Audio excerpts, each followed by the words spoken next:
Halo Ananda, selamat pagi. Selamat berjumpa kembali dengan Bapak di tahun pembelajaran 2021-2022. Pertama-tama Bapak ucapkan selamat berjumpa dengan Bapak sebagai guru dan wali kelas 6B. Pada pertemuan pertama ini kita akan belajar secara daring ya. Pembelajaran tematik kelas 6 tema 1 selamatkan makhluk hidup, subtema 1 tumbuhan sahabatku. Fokus pembelajaran adalah bahasa Indonesia, IPA, dan IPS.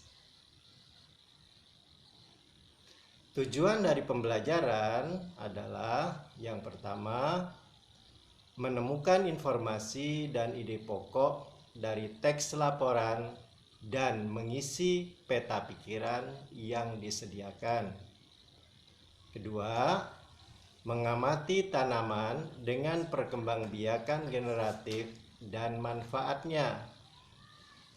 Yang ketiga, menemukan persamaan dan perbedaan karakteristik dua negara ASEAN terkait kondisi sosial budaya. Sekarang kita masuki untuk pembelajaran bahasa Indonesia tentang ide pokok ya. Ananda perhatikan ya, disimak baik-baik. Ide pokok adalah ide atau gagasan yang menjadi pokok pengembangan paragraf atau masalah utama yang dibahas dalam suatu paragraf. Ide pokok ini terdapat dalam kalimat utama. Nama lain ide pokok adalah gagasan utama atau gagasan pokok. Dalam satu paragraf hanya ada satu ide pokok. Diingat ya, dalam satu paragraf hanya ada satu ide pokok. Ya. Nah, sekarang kita tentukan langkah-langkah ya. Langkah-langkah menentukan ide pokok. Yang pertama,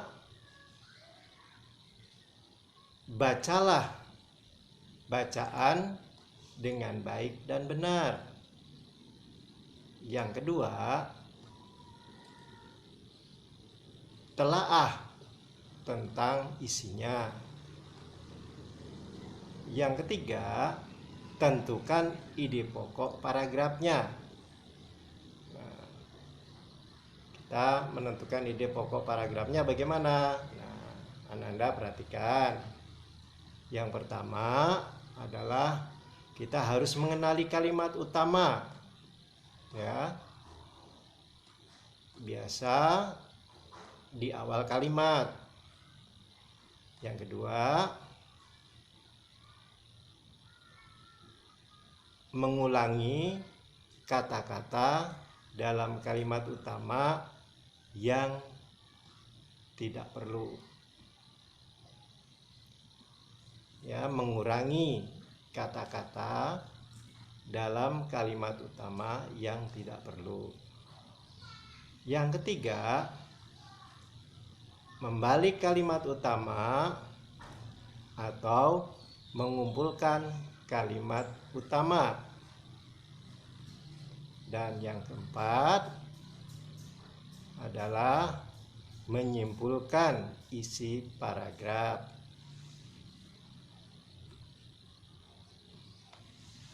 Contohnya ya, Ananda perhatikan sebuah wacana tentang bunga mawar. Mawar adalah salah satu tumbuhan yang tahan terhadap cuaca yang dingin. Dilihat dari bunganya, memiliki mahkota bunga yang berjumlah 5 helai. Bunga mawar biasanya memiliki bermacam-macam warna, seperti warna kuning, ya, yang cerah, putih, dan merah jambu. Batang bunga mawar yang berduri, ya, permukaan kulitnya, kulit batangnya banyak mengandung duri dan sangat licin. Batangnya biasanya tinggi dari batang bunga mawar, dapat mencapai 5 meter. Ya. Mawar juga merupakan tumbuhan penghasil biji. Nah, itu tadi pada paragraf yang pertama. Anda lihat, ya, ide pokoknya ada di bagian kalimat pertama di atas pada awal paragraf tadi, ya. Nah, kemudian kalimat yang kedua, paragraf yang kedua, mawar memiliki banyak sekali manfaat. Di antaranya adalah untuk mengatasi luka pada kaki, ya, menghilangkan jerawat, untuk kesehatan rambut, dan lain-lainnya. Mawar mempunyai manfaat juga untuk kesehatan, seperti untuk dijadikan obat menurunkan kolesterol, mencegah penyakit jantung, meringankan gejala flu, serta infeksi saluran pernafasan, ya. Nah, itu tadi tentang bahasa Indonesia, ya. Kita lanjut ke pembelajaran IPA tentang perkembangbiakan generatif tumbuhan. Anda perhatikan di situ ada contoh bunga, ya, contoh bunga, dan terdapat bagian-bagian bunga.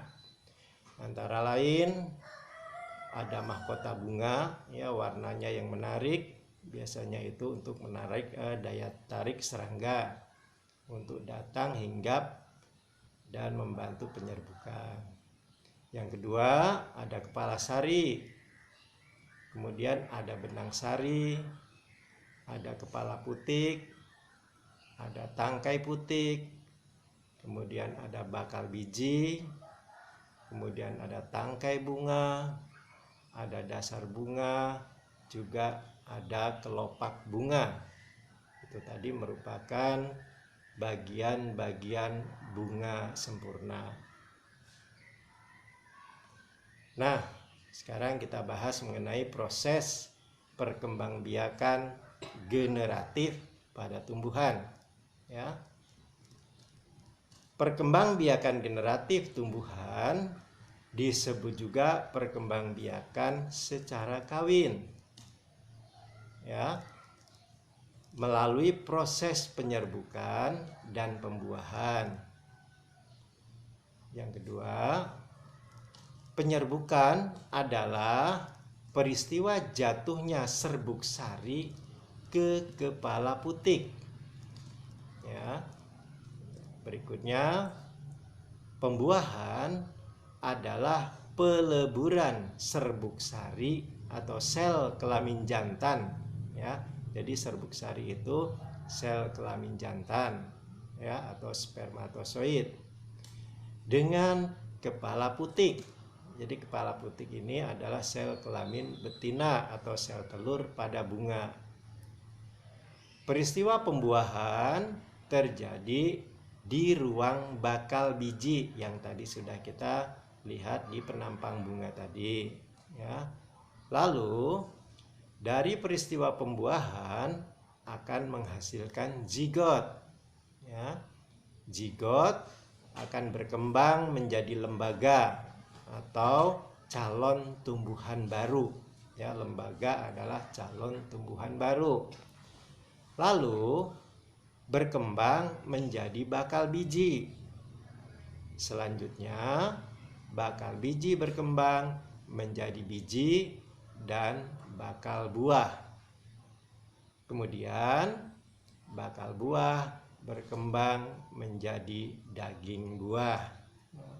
Itu tadi proses perkembangbiakan pada tumbuhan. Nah, sekarang Anda perhatikan contoh tumbuhan generatif, ya. Di antaranya adalah tanaman padi. Anda tahu padi ya, yang menghasilkan beras yang dijadikan makanan pokok bangsa Indonesia.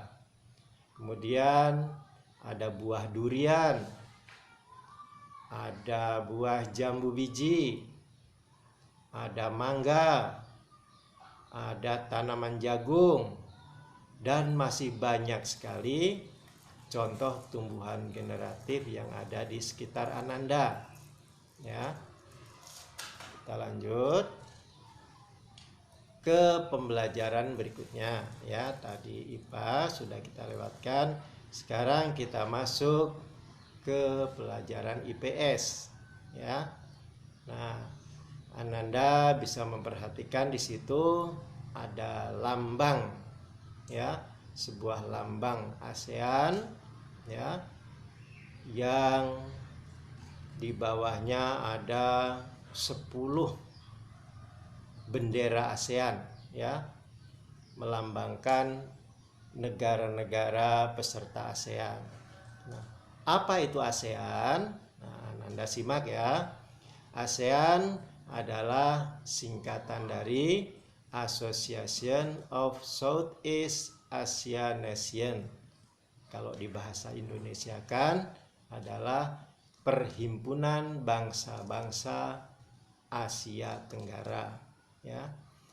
ASEAN merupakan sebuah organisasi geopolitik dan ekonomi dari negara-negara di kawasan Asia Tenggara yang didirikan di kota Bangkok, ya, ibu kota negara Thailand, pada tanggal 8 Agustus tahun 1967 berdasarkan Deklarasi Bangkok atau Deklarasi Perbara. Nah, oleh negara mana saja pendirinya, ya.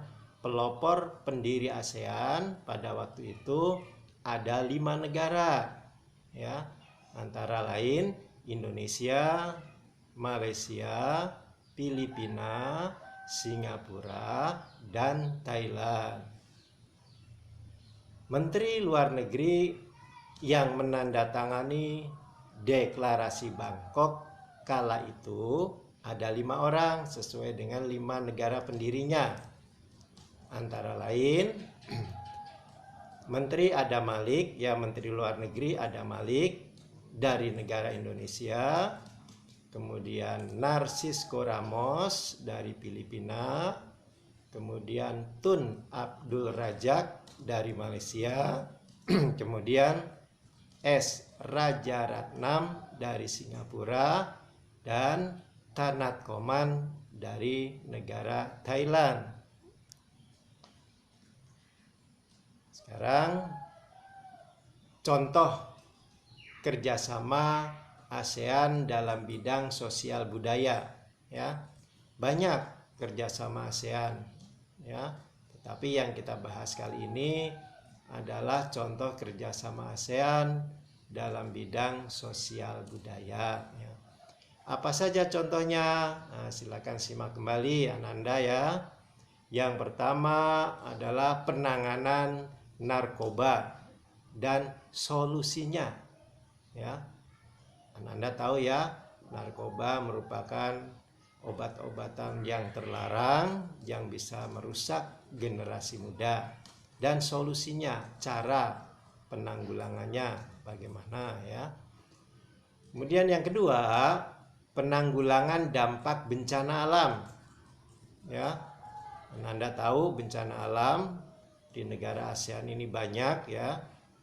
Misalnya gunung meletus, ya, tsunami, gempa bumi, dan lain-lainnya yang disebabkan oleh peristiwa alam. Kemudian yang ketiga adalah perlindungan terhadap difabel. Anda tahu ya difabel ya? Mereka adalah orang-orang yang berkebutuhan khusus. Berikutnya yang keempat adalah acara yang diadakan untuk mewujudkan kesejahteraan sosial. Ya. Selanjutnya kerjasama bidang sosial budaya adalah pertukaran pelajar antar negara-negara ASEAN.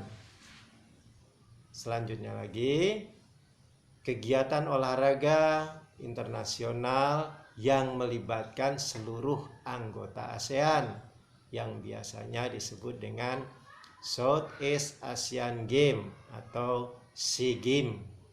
Ya. Lalu kerjasama untuk meningkatkan pariwisata, ya. Kemudian diadakannya Kongres Pemuda ASEAN. Ada lagi tentang pertukaran acara program televisi ASEAN, ya. Anda bisa menyaksikan di siaran televisi, ya, ini sering ada. Kemudian misi kebudayaan dan kesenian dengan diadakannya festival lagu-lagu ASEAN. Juga ini sering ditayangkan di televisi, tentu Ananda pernah menyaksikan festival lagu-lagu ASEAN. Nah, demikian untuk pembelajaran yang perdana ini, ya. Bapak harapkan Ananda bisa menyimak dengan baik. Apabila ada penjelasan yang Bapak sampaikan tadi kurang jelas, Ananda bisa bertanya kepada Bapak melalui Japri, ya. Nanti akan Bapak jelaskan. Nah, pertemuan perdana pada hari ini Bapak cukupkan, dan pesan Bapak, Ananda harus selalu jaga kesehatan, jangan lupa selalu berdoa, ya, dan patuhi protokol kesehatan, ya, dengan cara mencuci tangan di air yang mengalir, kemudian menggunakan masker, terutama di tempat-tempat ramai, ya, kemudian menjaga jarak, lalu menjauhi kerumunan dan mengurangi mobilitas. Nah, demikian pertemuan ini Bapak akhiri. Sekali lagi Bapak ucapkan salam sehat dan selamat belajar. Sampai jumpa di lain waktu. Terima kasih.